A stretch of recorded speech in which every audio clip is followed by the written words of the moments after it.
बच्चों, आज हम पढ़ेंगे वचन। ये किसमें आते हैं? संज्ञा के विकारक तत्वों में क्या आते हैं? वचन। वचन जैसा कि इससे हम पहले से परिचित हैं, तो इसकी परिभाषा देखते हैं। शब्द का वह रूप जिसके द्वारा किसी प्राणी अथवा वस्तु के संख्या में एक अथवा अनेक होने का बोध होता है, उसे वचन कहते हैं। किसे कहते हैं? तो शब्द का वह रूप जिसके द्वारा किसी प्राणी अथवा वस्तु, या तो वो प्राणी हो सकता है या कोई वस्तु हो सकती है, उसकी संख्या में या तो एक हो सकता है या अनेक, यानी कि या तो एक या एक से अधिक होने का जिसमें बोध होता है, उसे वचन कहते हैं। ठीक है, आए समझ में? किसे कहेंगे?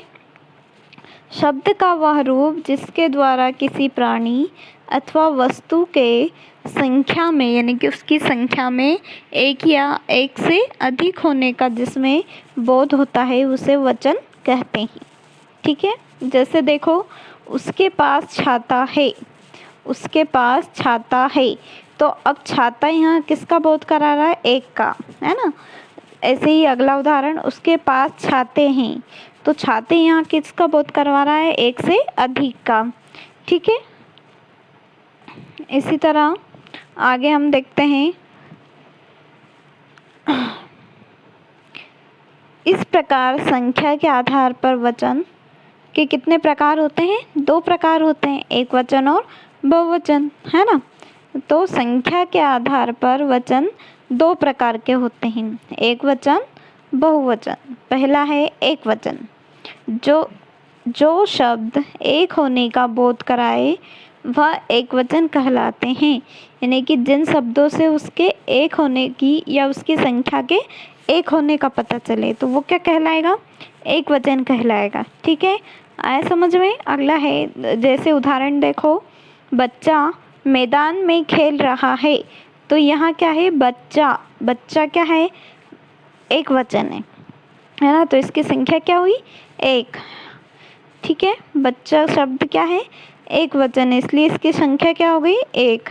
ऐसे ही अगर ऐसा होता कि बच्चे मैदान में खेल रहे हैं, तो क्या हो जाता? बच्चे, यानी कि बहुत सारे हो गए, तो बहुवचन हो गए। ऐसे देखो, अगला उदाहरण है, मैंने एक कविता पढ़ी। मैंने एक कविता, यानी कि कितनी? एक कविता, ये भी क्या है? एक वचन है। अगला है बहुवचन।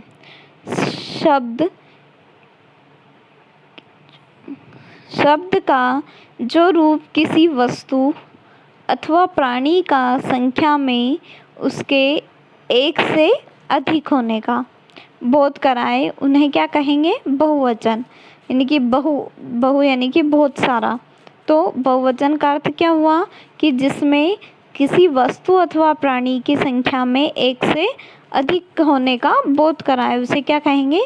बहुवचन। उदाहरण देखिए, जैसे हिमालय से कई नदियाँ निकलती है। कई, जो कई शब्द है वो किस में आता है? बहुवचन में। कई यानी कि एक भी निकल सकती है, 2 भी निकल सकती है, 3 भी निकल सकती है ना। तो कई यानी कि बहुत सारी। ऐसे ही हमने पुस्तकें खरीदी, अगर ऐसा होता हमने पुस्तक खरीदी, तो क्या रहता? एक वचन। अब ये है हमने पुस्तकें खरीदी, यानी कि पुस्तकें यानी कि बहुत सारा, तो क्या हुआ? बहुवचन। ठीक है, अब देखिए, इसमें होता है गणनीय तथा अगणनीय संख्या, यानी कि जिनकी गिनती की जा सके और जिनकी गिनती नहीं की जा सके। तो इस तरह वचन को 2 भागों में बांटा जा सकता है। एक क्या होता है? गणनीय संख्याएं, और एक क्या होता है? अगणनीय संख्याएं। अब इसमें देखिए, गणनीय संख्याएं कैसी होती है? जिन्हें गिना जा सके, है ना। तो इसकी परिभाषा क्या हुई?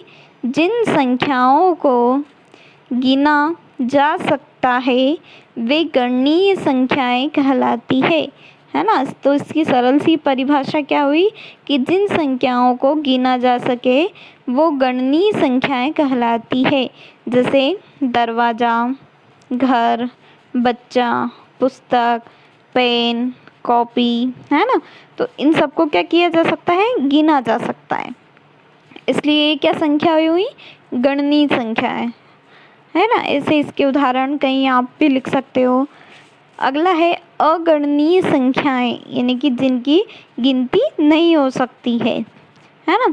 तो इसकी परिभाषा देखिए, ऐसी संख्याएं जिनकी गिनती नहीं की जा सकती है बल्कि उनका माप तोल किया जाता है ना। अब जैसे दूध है तो दूध को ऐसे तो नहीं गिन सकते 1 2, अब उसको कैसे गिनेंगे, मात्रक में, है ना। तो लीटर में गिनेंगे उसे, उसका मात्रक क्या हो गया, लीटर, है ना। तो ऐसे जो अगणनीय संख्या है उनको क्या करेंगे, उनका माप तोल करेंगे, तो उन्हें क्या कहेंगे, अगणनीय संख्याएं। तो परिभाषा क्या हुई, ऐसी संख्याएं जिनकी गिनती नहीं की जा सकती है बल्कि उनका माप तोल किया जाता है, अगणनीय संख्याएं कहलाती है।